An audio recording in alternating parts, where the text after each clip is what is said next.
Good morning to all the dear students. Today I am going to teach you history of class 8th.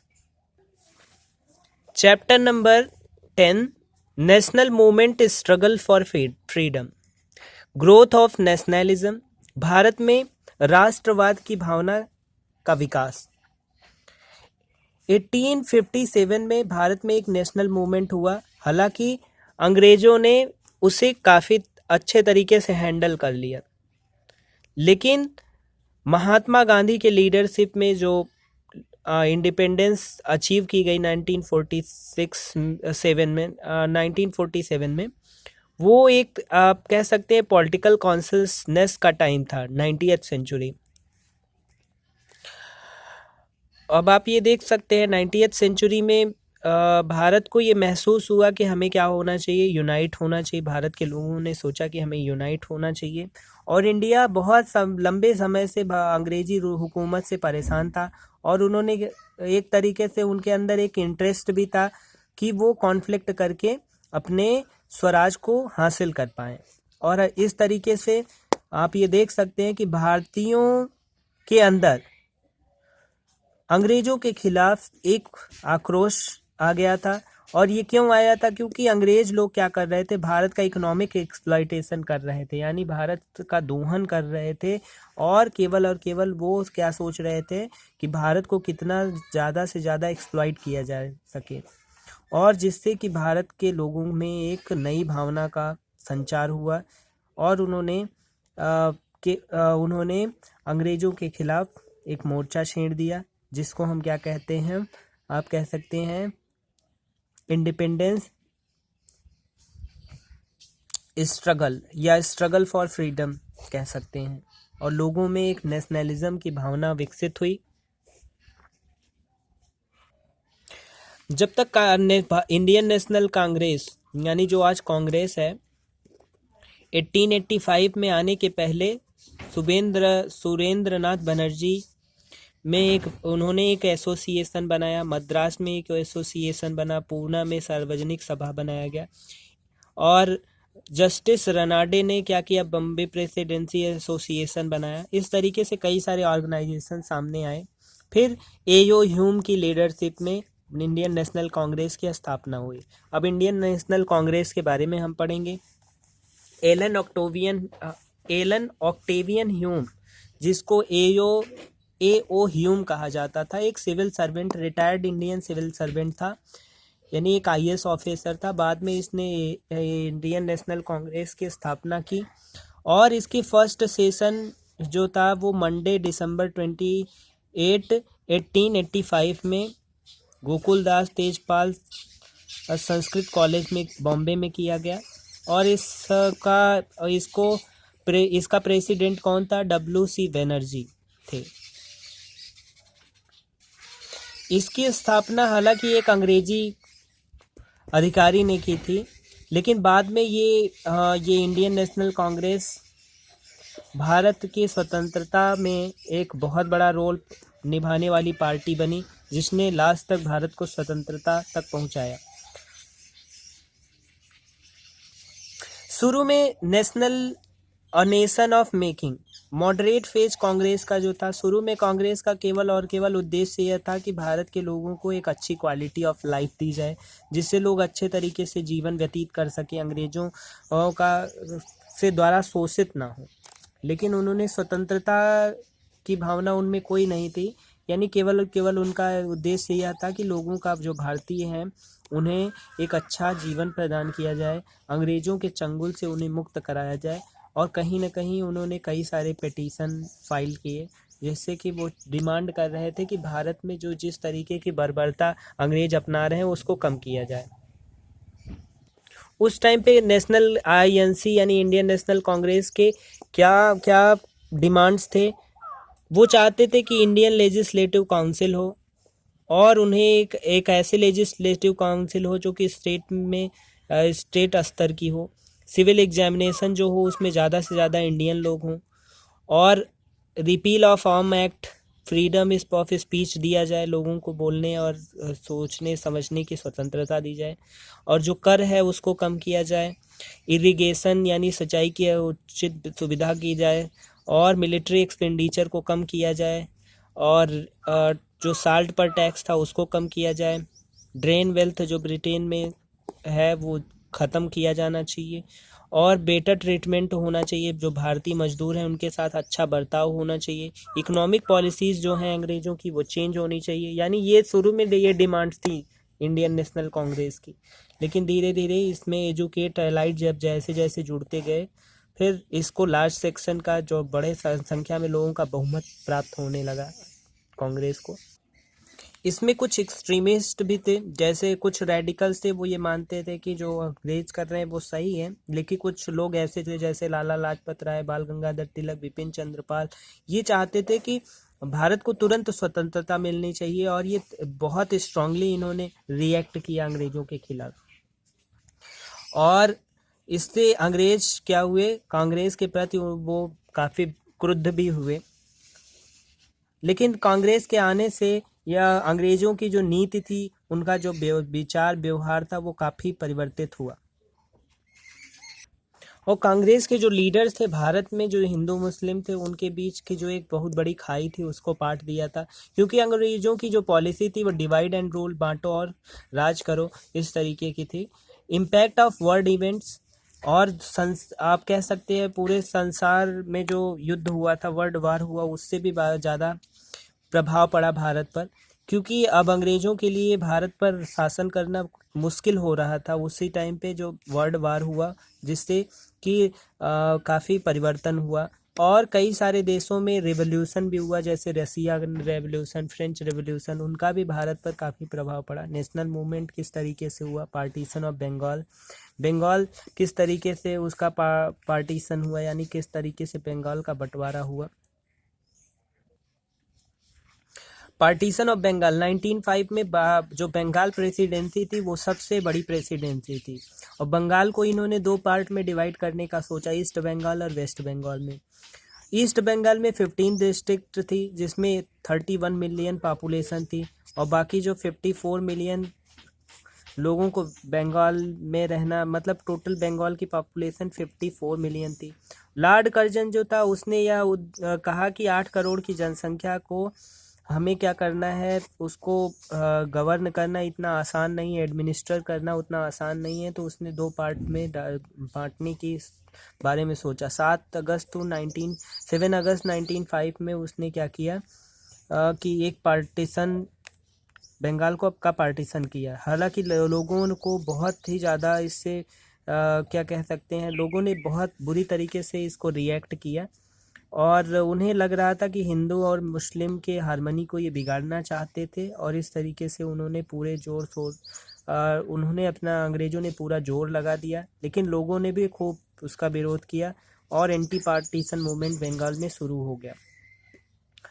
अब आगे देखते हैं, partition of Bengal affect national movement in the following ways. जब ये partition कराया गया तो उससे बंगाल में काफ़ी तरीके का नेशनलिस्ट मूवमेंट हुआ, कि भारत में एक राष्ट्रवाद की भावना लोगों में उपजी, क्योंकि ये पार्टीशन जो था वो किसी के जस्टिस, कहीं भी इसमें जस्टिस नहीं था और कोई भी फेथ नहीं था, और इस तरीके से अंग्रेज़ों के प्रति लोगों का विश्वास जो था वो पूरी तरीके से उठ गया था। बंगाल में भी नेशनलिस्ट और स्वदेशी मूवमेंट शुरू हुआ, और अंग्रेज़ों जो बाहरी सामान थे उसको उसका बाइकॉट करना शुरू किया, और इस तरीके से एक्सट्रीमिस्ट के पास एक अच्छी अपॉर्चुनिटी भी थी, उन्होंने भी काफ़ी बढ़ चढ़ करके इसमें हिस्सा लिया। स्वदेशी मूवमेंट और बाइकॉट मूवमेंट, यानी इन्होंने क्या किया, 7 अगस्त 1905 में स्वदेशी और बाइकॉट मूवमेंट स्टार्ट हुआ। इसमें क्या किया गया, अंग्रेजी सामानों को जलाया जाने लगा, और लोगों ने कहा कि हमें स्वदेशी अपनाना चाहिए, हमें स्वदेश में ही निर्मित चीज़ों का उपयोग करना चाहिए, हमें अंग्रेजी सामान या इंग्लैंड में बने हुए सामान का बहिष्कार करना चाहिए। मॉडरेट एक्सट्रीमिस्ट डिफरेंस देखते हैं। कुछ लोग मॉडरेट टाइप के थे, यानी जो सोच रहे थे धीरे धीरे स्वतंत्रता हमें मिलनी चाहिए, लेकिन कुछ एक्सट्रीमिस्ट थे जो ये चाहते थे कि हमें तुरंत ही स्वतंत्रता चाहिए, हमें अंग्रेज़ों से तुरंत ही मुक्ति चाहिए। और उन्होंने भी क्या किया, आपस में दोनों जो मॉडरेट और एक्सट्रीमिस्ट थे उनके अंदर जो भी डिफरेंसेस थे उसको उन दोनों ने महसूस किया कि हमें क्या करना चाहिए, इस बाइकॉट मूवमेंट में भाग लेना चाहिए। कलकत्ता सेशन जो इंडियन नेशनल कांग्रेस का ना 1906 में, यानी एनुअल सेशन होता था कांग्रेस का, हर साल कांग्रेस की बैठक होती थी, सभाएं की जाती थी, जिसमें क्या किया जाता था, मॉडरेट और एक्सट्रीमिस्ट की कुछ पॉलिसीज़ होती थी, और कहीं ना कहीं उन्होंने स्वराज यानी सेल्फ गवर्नमेंट इनका उद्देश्य था। यानी वो चाहते थे कि हमारी खुद की सरकार हो, यानी हमारे ऊपर कोई बाहरी तंत्र राज्य ना करे या शासन ना करे।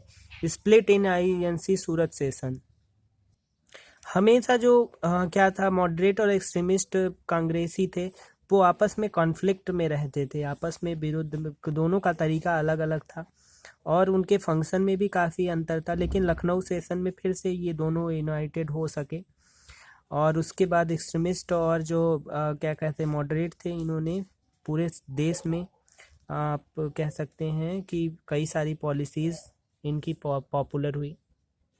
लाला लाजपत राय जो थे, वो 1907 में इन्हें क्या किया गया, अरेस्ट किया गया और बर्मा में भेज दिया गया। विपिन चंद्र पाल को भी जेल में रख दिया गया। बाल गंगाधर तिलक को भी अरेस्ट कर लिया गया और उन्हें भी बर्मा भेज दिया गया, यानी बर्मा का मतलब होता है म्यांमार, भेज दिया गया। और कई सारे उनके जो न्यूज़पेपर थे उनको बैन कर दिया गया। फॉर्मेशन ऑफ मुस्लिम लीग की भी स्थापना हो चुकी थी। मुस्लिम लीग में का लीडरशिप जो था आगा खान और सलीमुल्लाह खान के हाथों में था। इन्होंने ये लीग दो रीज़न से फेमस हुआ या उद्भव में आया। पहली बात तो इन्हें क्या चाहिए था, एक अलग तरीके का मुस्लिम ऑर्गेनाइजेशन बनाना था, और जिससे वो क्या कर सके, जो अंग्रेज़ों की पॉलिसी थी उसके विरुद्ध हो सकते थे ये। और इनके अंदर भी कहीं ना कहीं इन्होंने भी मुस्लिमों को यूनाइट किया, और कहीं ना कहीं नेशनलिज्म की फीलिंग इनके अंदर भी आई। ब्रिटिश गवर्नमेंट के declared aim of Muslim League was as follow. Muslim League के कुछ एम्स थे, promotion of loyalty to the British government among the मुस्लिमों का अंग्रेज़ों के प्रति लॉयल्टी को दर्शाता था, प्रमोट कर रहे थे ये कहीं ना कहीं मुस्लिम आइडेंटिटी को, जो उनकी डिमांड थी उसको पूरा करने के लिए। और उनके लिए अलग इलेक्टोरल क्या कह सकते हैं, इलेक्शन के लिए एक अलग इन्फ्रिंजमेंट बनाने के लिए कह रहे थे, और कहीं ना कहीं नेशनल मूवमेंट से इन्हें अलग रखना था। शुरुआत में इसमें कई सारे अबुल कलाम आज़ाद, हकीम अजमल खान और मजहरुल हक, इन्होंने ब्रिटिश रूल के विरोध में काम किया। लेकिन बाद में शुरू में मोहम्मद अली जिन्ना जो थे, ये जिन्हें पाकिस्तान का फाउंडर कहा जाता है, ये शुरुआत में कांग्रेस के साथ थे, बाकी बाद में इन्होंने अपने आप को अलग कर लिया। मॉर्ले मिंटो रिफॉर्म्स क्या था? मिंटो मॉर्ले सुधार जो था, ये क्या था, एक्सट्रीमिस्ट ने इसको सप्रेस किया और कहीं ना कहीं एक पॉलिटिकल कंसेशन पाने के बारे में सोचा। मिंटो मॉर्ले जो रिफॉर्म था, इंडियन एक्ट 1909 में ये आया। इसके कुछ फीचर्स क्या थे कि एक Indian member SP Sinha viceroy executive द्वारा एक्सेप्ट किया गया, और इसमें क्या किया गया था, प्रोविंशियल और लेजिस्लेटिव काउंसिल भी जो थी वो इंक्रीज की गई, और जिसमें हाफ से ज़्यादा मेंबर इलेक्टेड मेंबर होने चाहिए थे। और इसमें जो ज़्यादातर लोग थे इलेक्टेड थे, लैंडलॉर्ड, जमींदार और बिजनेसमैन होते थे। हिंदू और मुस्लिम जो थे उनके लिए अलग वोटर व्यवस्था, इलेक्टोरल व्यवस्था की गई, और कुछ न कुछ इनका उद्देश्य ये था कि कॉम्युनली वो डिवाइड करें, लोगों को धार्मिक रूप से अलग करें। और जो प्रोविंशियल काउंसिल के जो पावर्स थे वो क्या थे, एडवाइजरी टाइप के थे, और इसमें कोई रिफॉर्म्स इंट्रोड्यूस नहीं किया गया, और फिर अंग्रेज़ों ने, हिंदुस्तानियों ने इसे पूरी तरीके से निगलेक्ट कर दिया और स्वराज की मांग करने लगे। दिल्ली दरबार, इम्पीरियल दरबार जो था दिल्ली में था, अटेंड जो था वह उसको प्रिंस करता था, इंडियन प्रिंस करता था, ब्रिटिश किंग जॉर्ज फिफ्थ, और उसकी क्वीन जो थी उसने दिल्ली को दरबार घोषित कर दिया। बंगाल का जो पिटीशन था वो पार्टीशन था वो कैंसिल कर दिया गया, और ब्रिटिशर्स ने shifted from Calcutta to Delhi, अपनी राजधानी दिल्ली को बना लिया। रिवोल्यूशनरीज, अब हमारे जो रिवोल्यूशनरीज थे यानी जो हमारे स्वतंत्रता संग्राम सेनानी थे, कई सारे छोटे छोटे ग्रुप्स थे, इनके कुछ अपने पर्पस थे। इन्होंने जैसे खुदीराम बोस, प्रफुल्ल चाकी बम, इन्होंने बम कैरेज में यानी रेल के डिब्बे में बम रखना शुरू किया। और कई सारे ऐसे स्वदेशी लोग थे जो इन्होंने कि बम ब्लास्ट किया, जिससे कि जैसे मजिस्ट्रेट ऑफ ढाका में नायक, इसमें नायक और तिनवेली मारा गया। और इस तरीके से कई सारे अटैक इंडियंस करने लगे, जिससे अंग्रेज काफ़ी परेशान हुए। National movement during the first world war, 1914 में स्टार्ट हो गया। 1914 टू 1918 के बीच में एक नया मूवमेंट स्टार्ट हुआ।